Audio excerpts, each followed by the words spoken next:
والعاقبۃ للمتقین والصلاة والسلام علی من لا نبی بعد اما بعد اعوذ باللہ من الشیطان الرجیم بسم اللہ الرحمن الرحیم قال اللہ تبارک و تعالی وَكَذَا نُرِي إِبْرَاهِيمَ مَلَكُوتَ السَّمَاوَاتِ وَالْأَرْضِ لِيَكُونَ مِنَ الْمُوقِنِينَ وقال اللہ تبارک و تعالی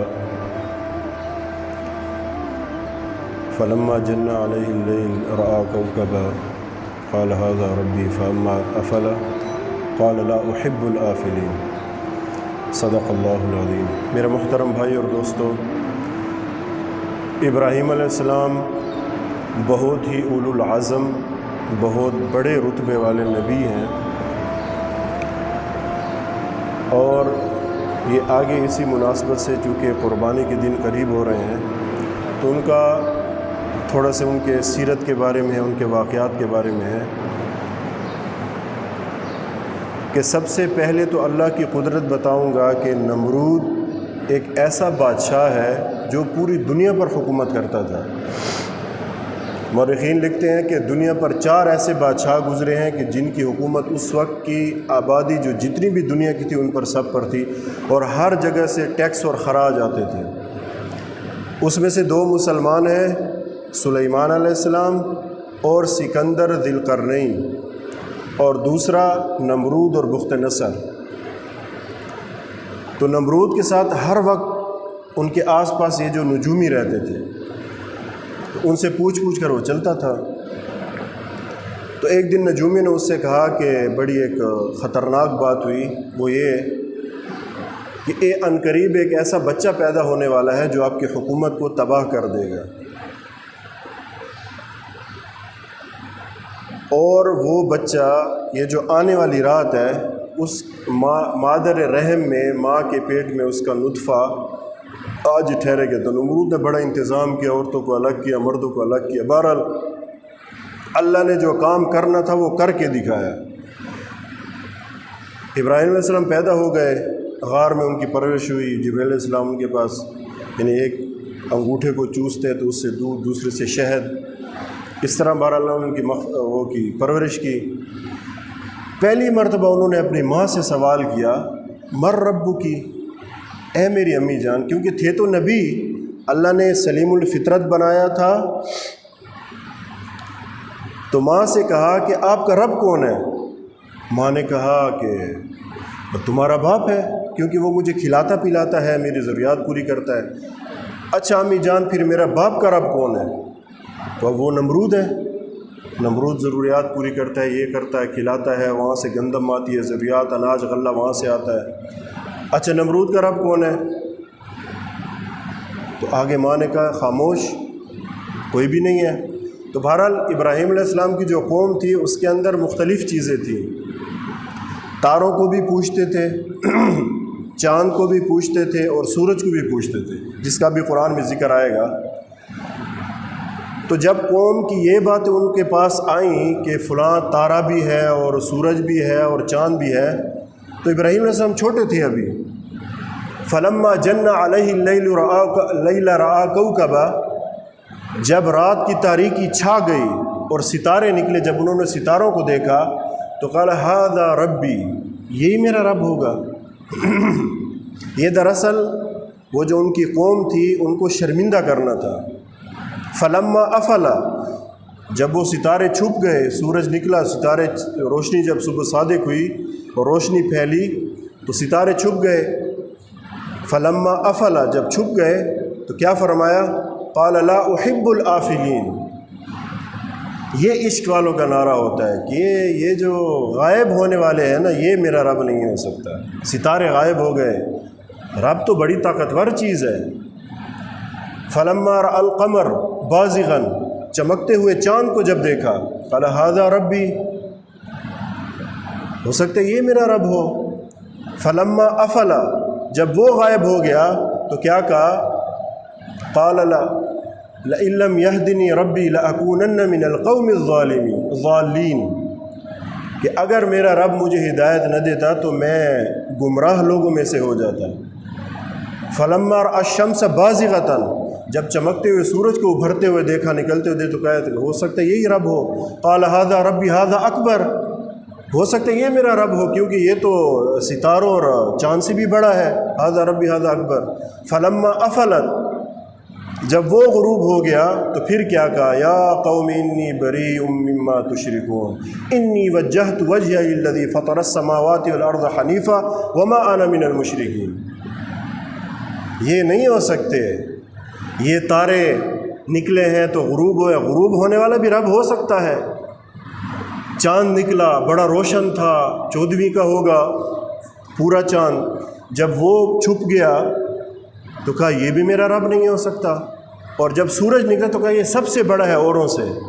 تو جب وہ چلا گیا، جب چاند پہ انہوں نے کہا فلما افلا، جب وہ چھپ گیا تو کیا کہا، لئن لم یہدنی ربی لأکونن من الظالمین، اگر میرا رب مجھے ہدایت نہ دیتا تو میں ان گمراہ لوگوں میں سے ہو جاتا.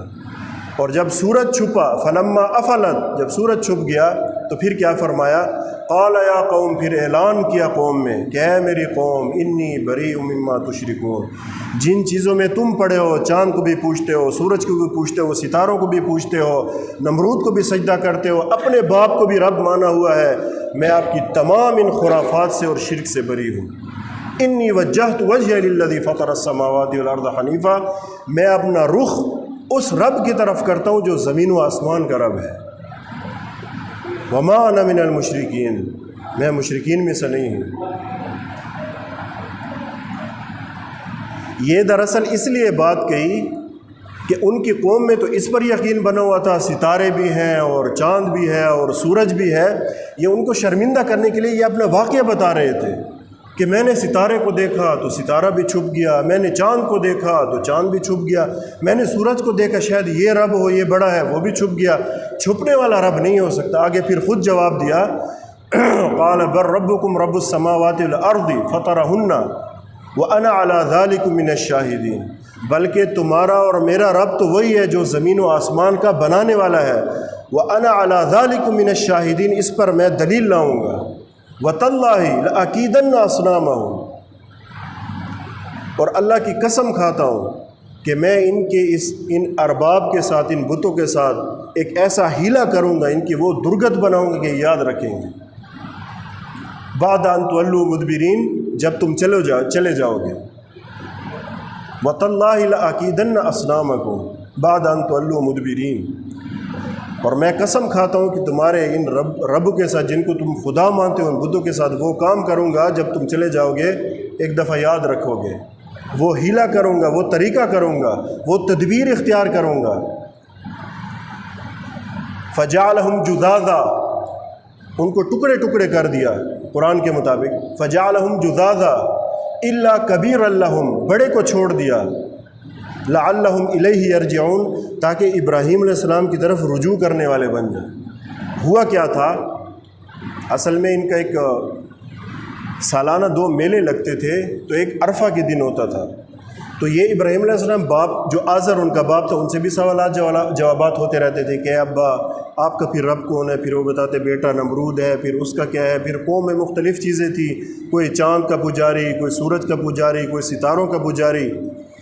تو جب یہ ساری باتیں ان کو سمجھا دیں اور وہ شرمندہ بھی ہو گئے، اور ساتھ یہ بات کہہ دی کہ تمہارا اور میرا رب بل ربکم رب السماوات والارض، جو زمین و آسمان کا بنانے والا ہے، تو اس پر میں دلیل لاؤں گا. اور وہ دلیل کیا تھی، جب ان کا میلہ لگا تو باپ نے کہا بیٹا تم جاتے نہیں ہو. اب نبی میں اللہ تعالیٰ نے بہت حکمت نبی کو دی ہوتی ہے، تو چونکہ ان لوگوں کا یقین ستاروں پر بھی تھا تو بڑی حکمت سے جواب دیا. تاروں کی طرف دیکھا اور کہا فنظر نظرۃ فی النجوم، تاروں کی طرف دیکھ کر کہا کہ لگتا ہے کہ میری طبیعت خراب ہے.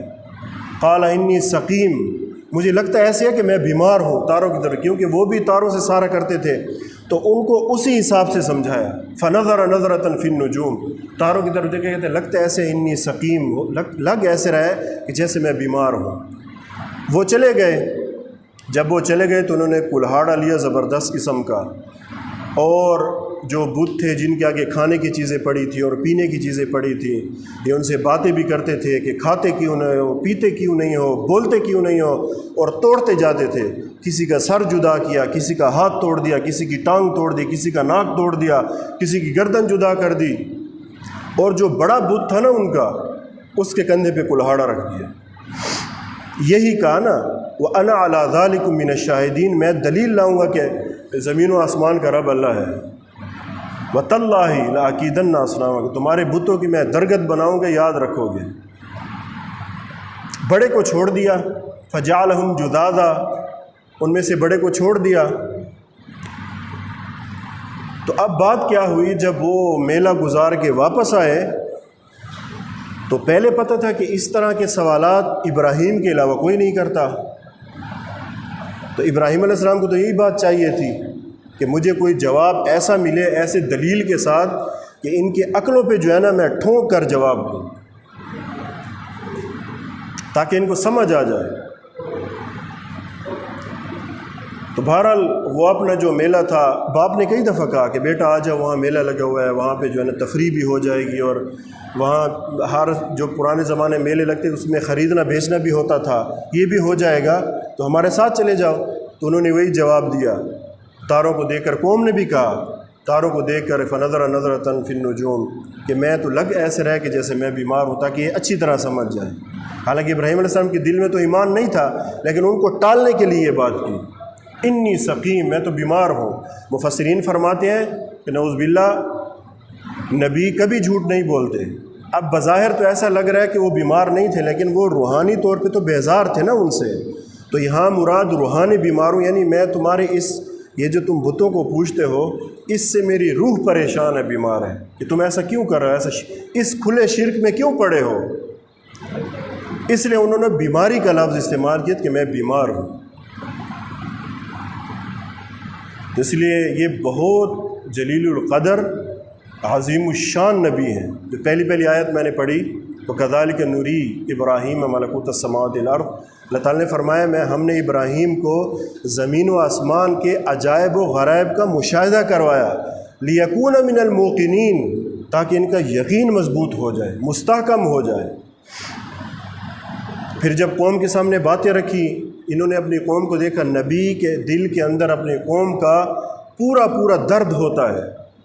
قوم کو دیکھا کہ کوئی تاروں کو پوج رہے ہیں، کوئی سورج کی طرف جن کا رخ ہے کہ ہمیں یہ اولاد دے گا، یہ روزی دے گا، یہ بیماری ہٹائے گا، یہ صحت دے گا، اور تارے ہیں اور چاند ہے، اور ان کے اندر ایک بڑی کڑھن تھی، ایک غم تھا بہت زیادہ۔ باپ کو بھی سمجھایا، ماں کو بھی سمجھایا، لیکن وہ تو اتنے ان کے اندر شرک جو ہے وہ رچ بس گیا تھا۔ تو انشاءاللہ یہ ترتیب وار بات چلتی رہے گی، انشاءاللہ اگلے جمعہ مزید اس سے جو آگے واقعات ہیں وہ اگلی آیات ہیں۔ وَإِذِ ابْتَلَىٰ إِبْرَاهِيمَ رَبُّهُ بِكَلِمَاتٍ فَأَتَمَّهُنَّ، کہ پھر اللہ رب العزت نے ابراہیم علیہ السلام کو کن کن آزمائشوں سے گزارا، کیسے کیسے آزمائشیں ان پر آئیں، تو انشاءاللہ اگلے جمعہ عرض کروں گا۔ وآخر دعوانا الحمد للہ رب العالمین۔ اللہ تعالیٰ